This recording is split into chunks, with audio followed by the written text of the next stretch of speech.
Hello mga kapakal for today's video. So yun na nga mga kapakal, isakain tayo ng burger. Napaka-solid yan mga kapakal. Dito lang yan mga kapakal sa alam nyo na.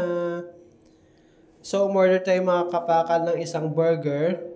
Order ng chicken nuggets. Then yan mga kapakal, may soft drinks din tayo. First bite ng ating burger mga kapakal, napaka-solid, napaka-juicy, napaka-yummy. May fries pa yan mga kapakal. Oh.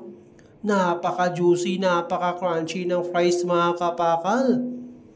Napaka-solid yan mga kapakal. Yan yung kanilang gulay mga kapakal. Din lagyan pa natin, no? Lalagyan pa natin mga kapakal ng tomato sauce.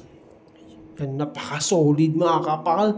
Napaka-juicy. Napaka-yummy, napaka-creamy ng kanyang sauce mga kapakal. Inom tayo mga kapakal ng soft drinks, iced tea, napaka-solid niyan. Yan mga kapakal, tingnan mo mga kapakal, ang kapal ng kanyang yung patty sa loob, napaka-solid niya mga kapakal. Tingnan mo naman mga kapakal, napaka-solid yan. So overall experience mga kapakal is all goods. So, ayun na nga mga kapakal. If you like this video, subscribe, like, comment, and share. Thank you. Ingat!